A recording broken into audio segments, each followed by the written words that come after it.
Echoes of Ironspire. The rusted wrench sat in the shadow of Ironspire's industrial sprawl, a grimy relic nestled between the massive mech repair bays and a rundown shipping depot. The bar was old, built out of repurposed starship parts, its walls covered in scratched bulkhead plating, and its windows replaced with reinforced glass to handle the occasional brawl. An ancient neon sign above the door buzzed weakly, casting fractured orange and blue light across the wet, stained pavement. The inside was just as weathered. Smoke drifted lazily in the air, twisted around the dull hum of voices and the occasional metallic clink of tools, as mechanics argued over schematics spread across beer-stained tables. The rusted wrench wasn't just a bar. It was a mecha pilot's haven, a combination swap shop, watering hole, and confessional for those burned out from endless shifts in the nearby bays. Pilots downed shots of cheap synth alcohol between jobs, while mechanics scouted for freelance work or took on side gigs fixing busted machines too far gone for the polished corporate bays. In one corner, under the flicker of a broken lamp, a holographic ad looped endlessly, showcasing the latest exosuit mods. But most people paid it no mind. They were here to drown problems in alcohol or trade war stories over the games of Holodart, not think about tomorrow. The city of Ironspire, like the bar itself, wore its dirt like armor. This was where the grim reality of mecha warfare lived. Not in the gleaming showrooms of corporate towers, but among the grease-stained mechanics and half-broke pilots. Eran Voss sat at the bar, swirling the whiskey in his chipped glass. His hands were scarred and calloused, the hands of a man who'd spent a lifetime of war and in the hangars, patching broken machines and people back together. His broad shoulders sagged beneath a well-worn military jacket, now a patchwork of faded stitching and oil stains. On its sleeve, the faint outline of an insignia could still be seen. The Phoenix Accord 10th Mech Battalion, his old unit, the same unit he'd walked away from, hoping for peace. His sharp green eyes, shadowed by fatigue, stared into the amber liquid as though it might offer him a solution. But no matter how long he stared, the whiskey wasn't talking. Eran's mind was locked on Finn, his best student, Darian, his son's closest friend, practically a second son to him. Finn had been missing for 2 days now, not a word, no trace. It was unlike Finn, a kid with grit and heart, the kind who didn't wander off without telling someone. Something was wrong. Eran could feel it. The air in the rusted wrench was thick with tension, as if the city itself knew that trouble was brewing. Eran finished his drink in one gulp, the burn doing little to ease the tight knot in his chest. The door of the rusted wrench hissed open with a groan, letting in a gust of cold metallic air. Marshal Wren stepped inside, bringing the Ironspire Knight with him. Wren was a tall, lean figure, wrapped in a long, black duster that trailed rainwater onto the floor. His steel-gray eyes scanned the room with practiced ease, taking stock of every person in the bar like he was cataloging potential threats. His face was a map of scars, and the crooked bridge of his nose told stories of old fistfights and broken bones. Wren didn't belong in a place like the rusted wrench, but that never stopped him. He was Ironspire's closest thing to a lawman, a man who understood the fine line between order and chaos, and knew when to cross it. He sidled up to the bar without a word, settling in the stool next to Eran. He didn't need to order a drink. Wren rarely drank when there was trouble. "You've been asking about someone," Wren said, his voice low and gravelly. "Finn, right?" Eran gave a tight nod, his jaw clenched. 2 days. No word." Wren leaned forward, resting his elbows on the bar. "Kid like that doesn't just vanish, not without help." Eran exhaled sharply through his nose, frustration etched into the lines on his face. "Finn's smart, tough. If he's in trouble, it's bad." He swirled the whiskey in his glass again, watching the amber liquid slosh against the sides. "I've asked around. Nobody knows anything, or they don't want to talk. It's not normal for this place." "Yeah," Wren muttered. "In Ironspire, not talking usually means one of two things, fear or a payoff." He gave a sidelong glance at Eran. "Which one do you think it is?" "Doesn't matter," Eran shot back. voice clipped with frustration. Either way, something's off, and if Finn's in the middle of it. His grip tightened around the glass, knuckles whitening. He's family, Wren. I can't just sit back. The Marshal drummed his fingers on the edge of the bar, his steel-gray eyes scanning the smoky room as if weighing unseen threats. He spoke in a low, even tone. Look, Voss, this is Ironspire. People don't disappear without someone knowing why, or who did it. That we need to find out, Eran said, his voice hardening with resolve. I can't wait around, hoping the kid walks through the door. Wren leaned closer, voice dropping. This isn't some local scrap over bad credits or stolen parts. Something bigger is going on, and if Finn's caught in the middle, it's going to get ugly. Eran didn't answer right away. He stared down into his empty glass, wrestling with the uneasy feeling that had lodged itself deep in his gut. Ironspire was full of dangers, but something about this felt different. Not like the usual gang troubles or mercenary disputes. No, this was something darker, more deliberate. Do you think he got in with the wrong crowd? Wren asked after a moment, tilting his head. Eran shook his head. Finn's too smart for that. He knows how this city works. Darien taught him the ropes, and the kid's been in the repair shop or out on supply runs more than anywhere else. This isn't some bad decision kind of thing. Maybe not, Wren replied, brow furrowing. But if no one's talking, then someone's made sure of it, and we need to figure out who. Eran sighed heavily, his broad shoulders slumping as if the weight of the world had found a home there. So, what's the play, Marshal? Where do we start? Wren leaned back, closing his arms over his chest.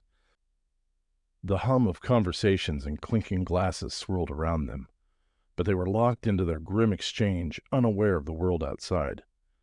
We need to start low. Ask the folks no one else notices, the scrap dealers, the kids running messages through the alleys. If they've seen anything strange, they'll know. Question is, can we get them to talk?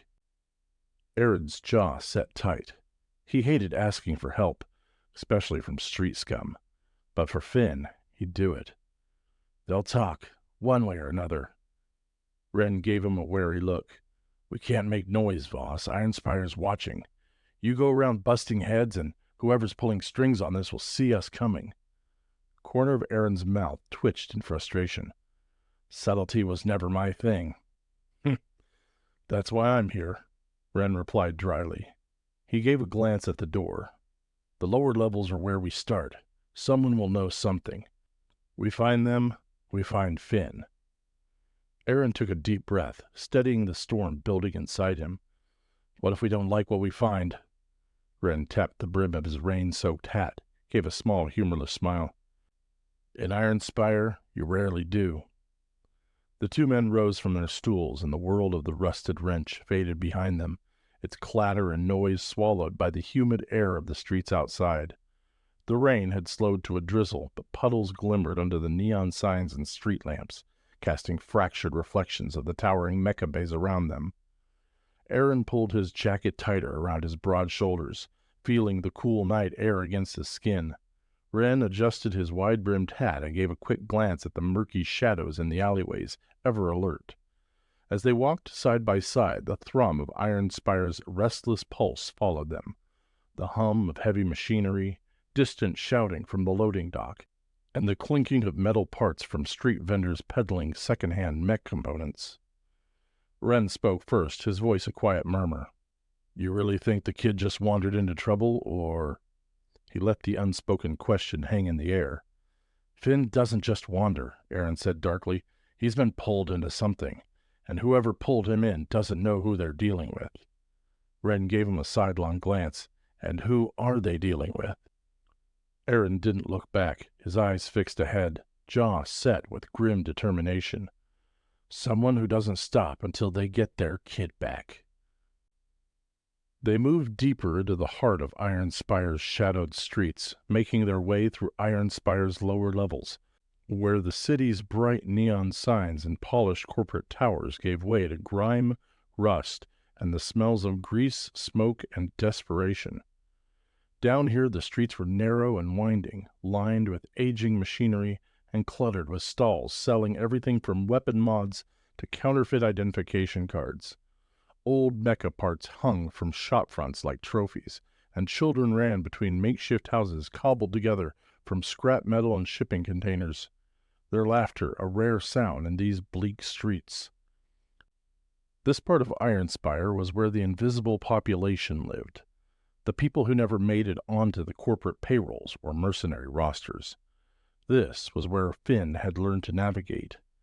Darian had shown him how to earn a few credits fixing scavenged industrial mechs and hauling parts, and the kid had become a familiar face among the mechanics and street vendors. If Finn had disappeared here, someone had seen something.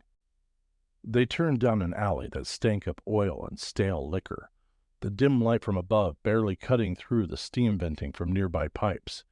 Eran's boots squelched against a puddle of rainbow-colored coolant, and Wren's duster swept just above the muck as they approached a crooked stall set up at the edge of an open maintenance yard. A wiry old man sat on a crate behind the stall, polishing a cracked display screen. His goggles reflected their approach, and his beak-like nose twitched with suspicion. Behind him, half-disassembled mechs and spare parts were stacked in teetering piles. A radio blared from inside the stall, sputtering out an old spacer's ballad in bursts of static. "Boss," Wren said under his teeth, "let me do the talking." The old man looked up, scowled. "Don't got nothing to sell, Marshal, and if you're looking for trouble, take it elsewhere." Wren gave a tight-lipped smile. "Not looking for trouble, friend, just information. Kid, Finn. You've seen him before. Kid with dark hair, works the repair yard sometimes." The old man adjusted his goggles, his sunken eyes narrowing. "Lots of kids come through here, Marshal. You can't keep track of them all." Eran stepped forward, looming over the stall. "Think harder," he growled, voice low and dangerous. "He's been gone for 2 days. If you know something, now's the time to talk." The old man snorted, leaning back on his crate with a dry chuckle. "Ain't seen the kid, and even if I had, why would I tell you? Everyone down here's got their own problems." Wren remained calm, folding his arms. "I get it. You don't want to get involved. But the thing is, we aren't leaving until we get some answers. So you might want to rethink your position." The old man scowled, muttering under his breath, but before he could respond, a new voice cut through the alley. "That's enough," a voice called from the shadows, smooth and confident. Eran and Wren turned towards the sound of Kara Linth stepping into the dim light, her casual grin framed by the hood of her sleek jacket. The glimmer of the ancient streetlights reflected off the silver streak in her raven black hair, lending her a mischievous, almost predatory aura. Kara, the notorious information shadow broker, was always a step ahead, always where trouble brewed. She stood at about 5'6", slender but strong, like a panther ready to pounce. Her piercing green eyes scanned the two men with lazy amusement, but they gleamed with sharp intelligence beneath the surface. "Marshal Wren, Old Man Voss." Kara let her gaze linger on each of them, her grin deepening. "Quite the pair. What brings the two of you down here?" Her jacket, built for stealth and speed, shifted with a faint rustle as she leaned one shoulder against the wall, hands slipping into her pockets. It was rare for her to appear unless there was something in it for her, but right now Eran needed answers, not motives. "Finn." Eran's voice was flat and heavy, but there was an edge to it, anger barely held in check. "He's missing. You know anything?" Kara's grin flickered, replaced by something unreadable. "Finn, huh? Kid who's always trailing after your boy, Darian." She tilted her head. "Cute kid. Too curious for his own good." Wren crossed his arms, steel-gray eyes boring into her. "He didn't just wander off. Something's wrong. Point us in the right direction." Kara's gaze danced between them, weighing how much trouble Finn's disappearance could mean. She wasn't someone who asked too many questions. Questions could get you killed in Ironspire, but she liked to stay informed. "Look, people talk, but no one said anything solid," she said, with a shrug that suggested she wasn't quite being honest. Not yet, anyway. The kind of trouble that makes a kid disappear, it's not street gang stuff. Feels more deliberate. Eran's fist clenched at his side. He had that sinking feeling again, the one that gnawed at him whenever something bad was about to happen.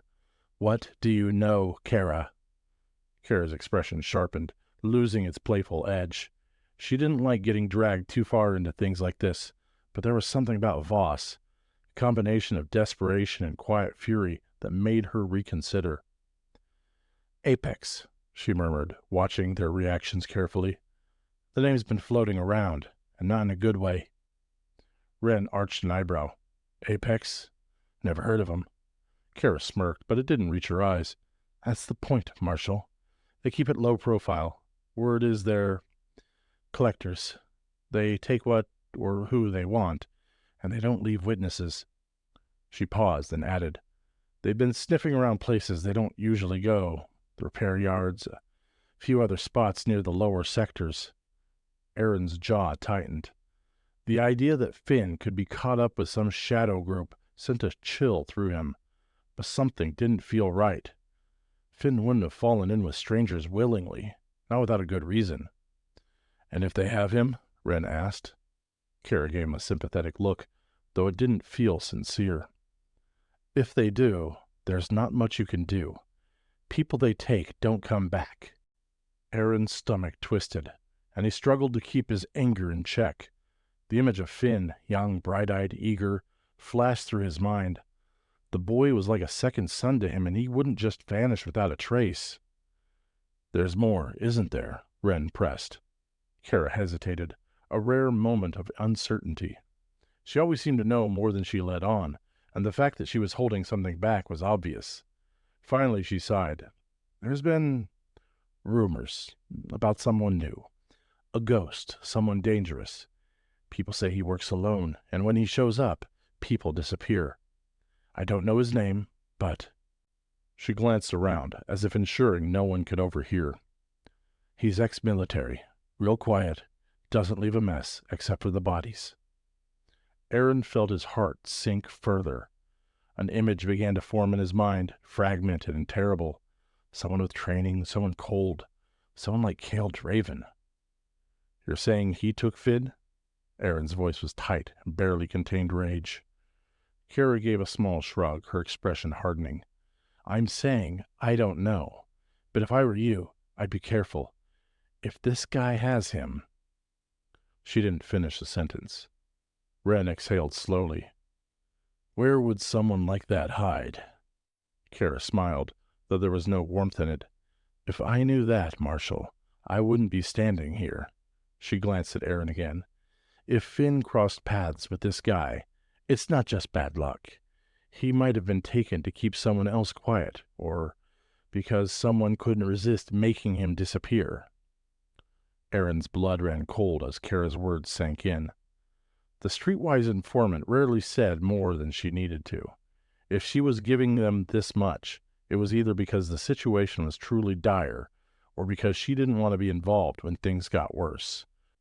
Marshal Wren studied Kara with the usual stony expression, weighing her every word. I'll ask again. Where would someone like this ghost take him? Kara shifted her weight, the playful veneer slipping further away. Her piercing green eyes flicked to the shadows around them, as if even mentioning the ghost had summoned unseen threats. She tapped the edge of her hood, an unconscious habit, checking herself as though she'd just revealed too much. Look, she said, her tone low and cautious. The docks are full of places someone could stash a kid.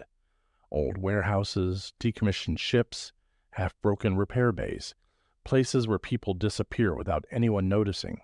But the kind of people you're dealing with, they don't leave anything to chance. If this ghost has him, you'll need more than questions to find him. Eran clenched his fists at his side, the weight of helplessness crushing his chest. Finn wasn't just another street kid, he was family, practically a brother to Darien. If something happened to him, if this ghost had already done what Kara was implying, he forced the thought away. He couldn't go there, not yet. There was still a chance. I'll find him. Eran's voice came out as a growl, low and determined. Kara raised an eyebrow, her silver-streaked hair catching a flicker of neon light from above. I hope so, but don't take too long. People like you... She let the words hang in the air, a warning unspoken. You tend to get noticed. Wren's hand drifted closer to his sidearm beneath his coat.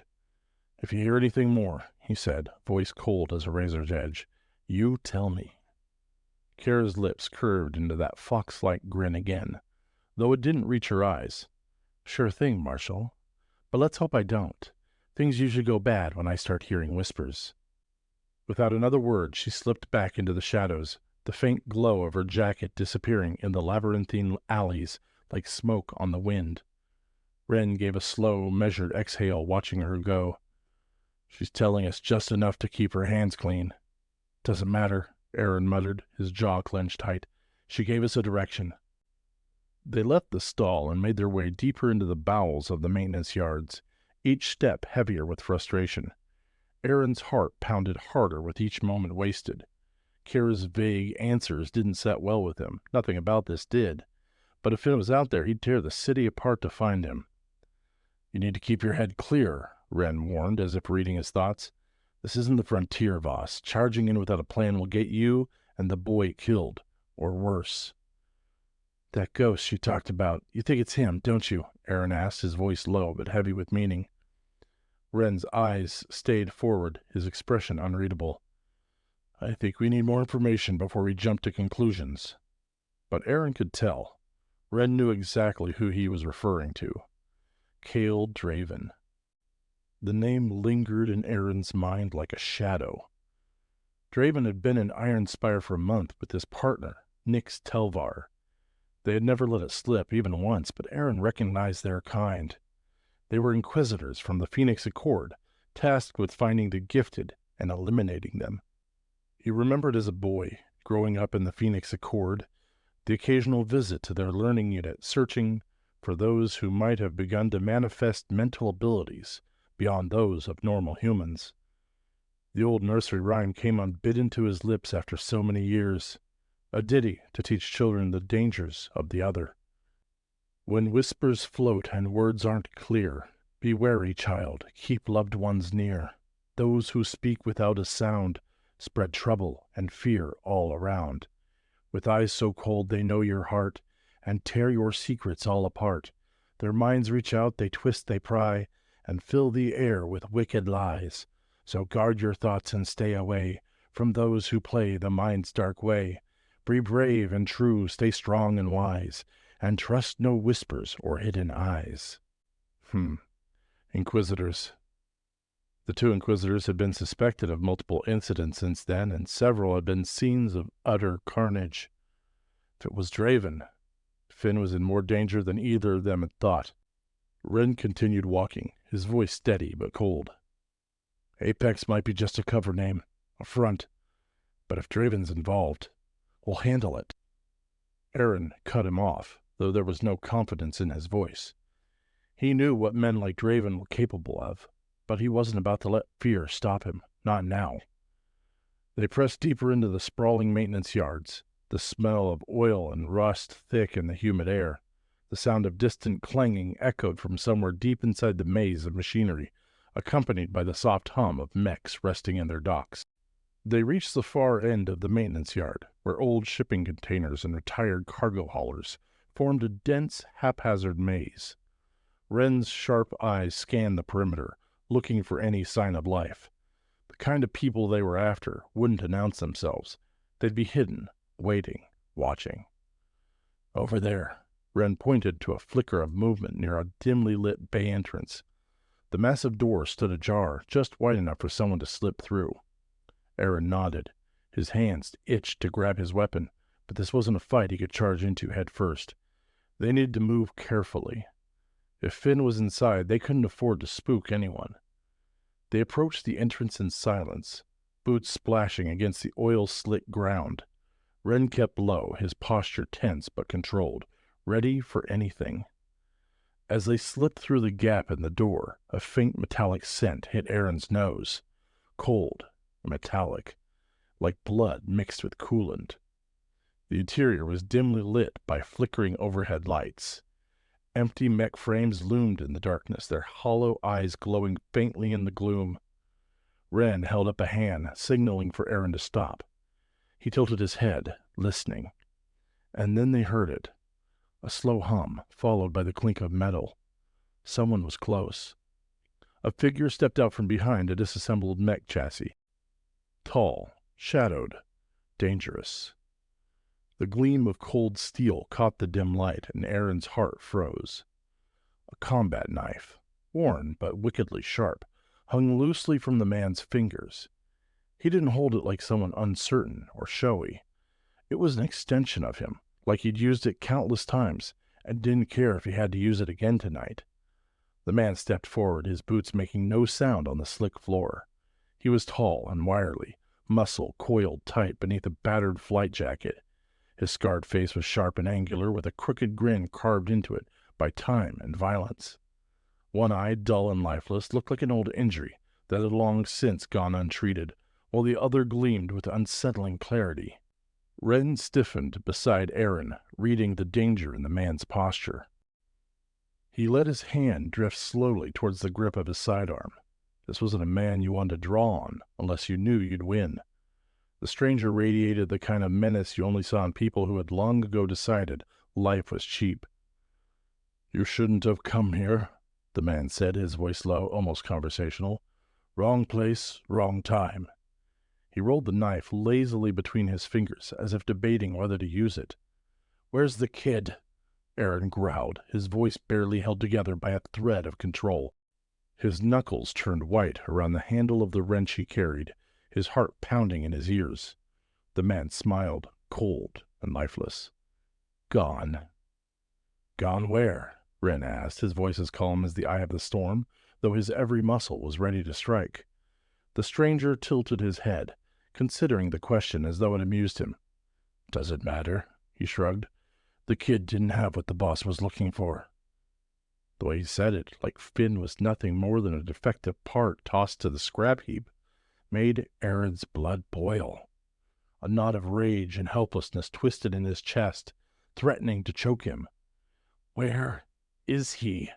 Eran demanded, stepping forward despite Wren's warning glance. The man's grin widened, revealing crooked teeth. "You won't find him. Not now." He lifted the knife slowly, just enough to let it glint in the dim light. "If it makes you feel better, the boss was disappointed. Took it out on him." Eran's stomach clenched. The weight of the man's words settled like iron in his gut. Wren's voice cut through the tension like a blade. "You said the boss was looking for something." His eyes locked on the stranger with unwavering precision. "What was it?" The man gave a dry chuckle. "Don't know. Don't care." He flicked the knife in a casual arc. "Some psionic nonsense. Kid wasn't it, so they had fun instead." Something inside Eran snapped. The thought of Finn, bright-eyed, eager Finn, caught in the crosshairs of someone else's delusion was too much. Before he knew what he was doing, he lunged. Wren cursed, trying to grab him, but Eran was already moving. Years of training kicked in, raw fury driving him forward. The stranger reacted instantly. He sidestepped Eran's charge with eerie precision, slipping into the shadows like a ghost. Eran swung the wrench, but the man was too fast, ducking under the blow with a smooth, predatory ease. Wren's pistol was out in a flash, but the stranger twisted away before he could draw a bead, moving like smoke through the narrow gaps between machinery. This wasn't a common thug. He knew exactly how to handle two angry men with a gun. "Easy now," the man called, voice teasing from the shadows. "This'll only end one way." Eran spun, searching the dim corners for movement. The man was a shadow among shadows, impossible to pin down. "You feel it, don't you?" the stranger continued, his voice drifting closer, then further away. "That little twinge in the back of your head, telling you this isn't a fight you win." Wren fired, a sharp, disciplined shot, but it sparked uselessly off a metal crate. "Stop playing games," Eran snarled. "Where's Finn?" The man's laugh echoed in the hollow space, low and cruel. "You already know the answer." The realization hit Eran like a punch to the gut. Finn was dead. He'd been taken, tortured, and discarded by someone looking for powers that weren't there. The man standing before them wasn't here to tell them why. He was here to clean up the mess. And that meant they were in danger, too. "Move!" Wren barked, grabbing Eran's arm and dragging him back as the stranger darted forward. The knife slashed through the air, missing Eran's throat by an inch. Wren shoved him aside, drawing his pistol in a blur. The barrel came up just as the stranger lunged again, and Wren pulled the trigger. The shot went wide. The stranger twisted, impossibly fast, and the knife lashed out. Wren grunted as the blade sliced across his arm, sending blood spattering to the floor. Eran recovered just in time to swing the wrench. It caught the stranger's shoulder with a dull crunch, forcing him to stumble. Wren was on him in an instant, pistol-whipping the man across the jaw. The blow sent him crashing into a pile of rusted parts, but even as he hit the ground, the grin never left his face. "You won't stop it," the man rasped, wiping blood from his mouth.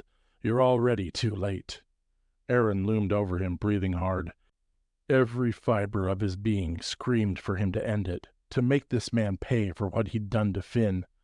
But before he could act, Wren grabbed his shoulder. "Not like this," Wren muttered. "We need him alive." Eran hesitated, rage clashing with reason. The stranger just grinned up at him, his lifeless eye gleaming with something close to satisfaction. "You'll find him," the man whispered, "but you won't like what you see." And with that, he threw something small and metallic on the ground. Smoke exploded around them, thick and choking. Eran coughed, eyes burning as Wren cursed beside him. By the time the smoke cleared, the stranger was gone, vanished into the night like a ghost. Eran doubled over, hands braced on his knees, struggling to catch his breath. The weight of what they'd learned pressed down on him like a physical force. "He's dead," Eran whispered, more to himself than Wren. "Finn's gone." Wren stood beside him, silent for a moment, then holstered his pistol. "Yeah, and whoever's behind this, they're not done." As they stood in the narrow alley, the remnants of smoke still curling through the air, the quiet hum of Ironspire's underbelly settled back into place, as if the encounter had never happened. Just another secret lost to the shadows. The city moved on, oblivious to the lives taken, the blood spilled. But Eran couldn't move on. Not yet. He leaned heavily against a stack of rusted scrap, the weight of grief pressing down on him, his mind replaying everything over and over. The blood on the stranger's knife, the cruel grin, the confirmation that Finn was gone. It all boiled down to one undeniable fact. Finn had been killed for nothing. The silence between them and Wren stretched taut. They'd lost the only lead they had, but both knew this wasn't over. There were still questions unanswered, and somewhere, someone was responsible. Wren broke the silence first, his voice low but steady. "We have to tell Darien." The mention of his son's name hit Eran like a punch to the gut. Finn hadn't just been his student, he'd been Darien's best friend. They'd grown up together, inseparable like brothers.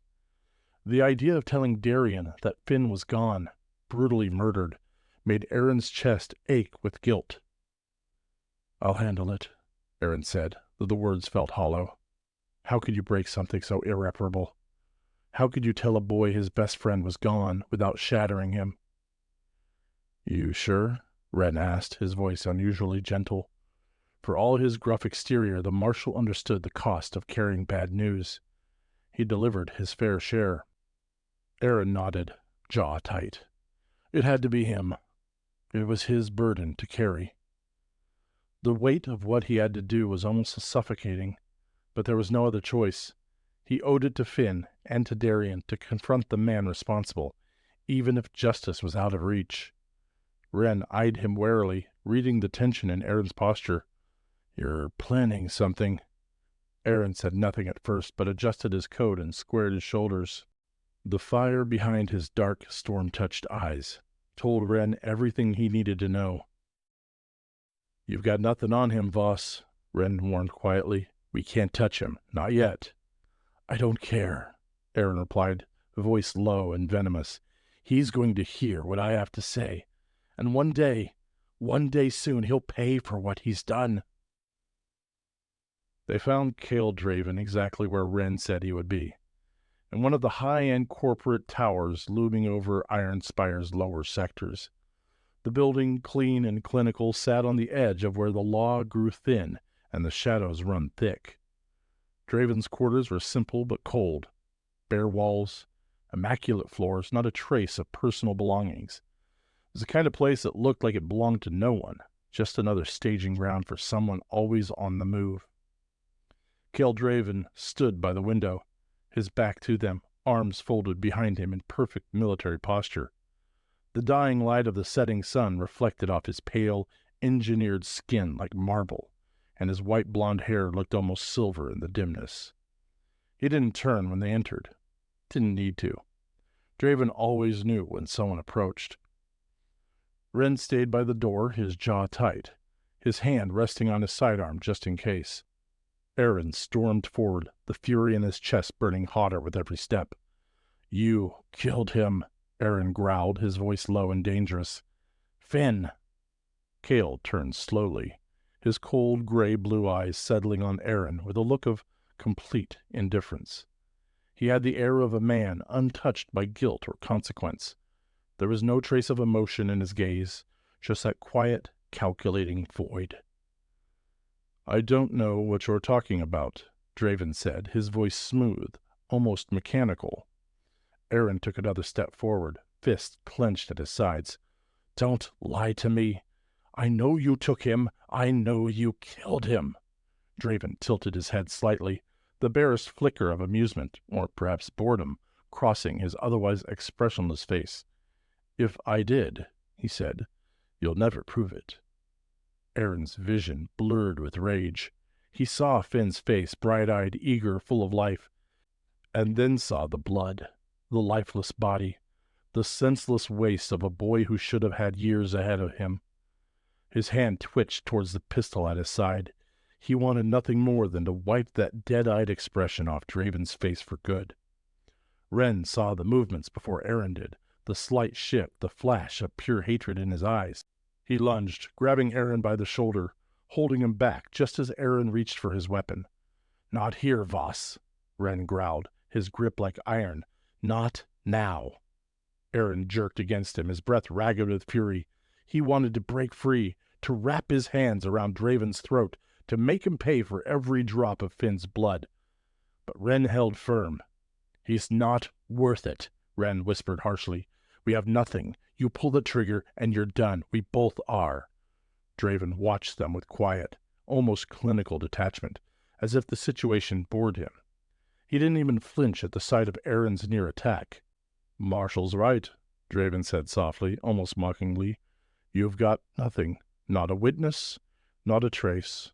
All you have is grief, and grief won't stop me." Eran's hands shook as Wren pulled him back another step, dragging him towards the door. Every instinct in him screamed to lash out, to give in to the fury that churned inside him. But he didn't. Not yet. Instead, he forced himself to breathe, to steady his trembling hands. He fixed Draven with a look so full of hate it could have burned through steel. And then he made his promise. "I don't care how long it takes," Eran whispered, his voice as cold as a blade. "One day, Draven, I will end you. And when that day comes, you'll wish you'd never touched him." For the first time, something flickered across Draven's perfect, unfeeling face. Not fear, but recognition. He knew the look of a man who would stop at nothing. "I'll be waiting," Draven murmured, his voice smooth as silk, almost amused. Wren dragged Eran through the door before he could respond. The last thing Eran saw was Draven's cold, indifferent gaze lingering on him, like a predator toying with its prey. They walked through the streets in silence, the weight of their failure hanging heavy between them. But failure wasn't the end. Not yet. There were still questions, still pieces to uncover. Draven might have escaped today, but the man wasn't untouchable. No one was. Eran looked towards the horizon, where the distant hum of mecha engines echoed across the industrial yards. There was always another fight to prepare for, another battle waiting in the wings. And when the time came, Cale Draven would learn that some promises were unbreakable. They disappeared into the streets, the glow of Ironspire's neon signs flickering above them like dying stars in a cold, uncaring sky. Vengeance could wait, for now, but not forever.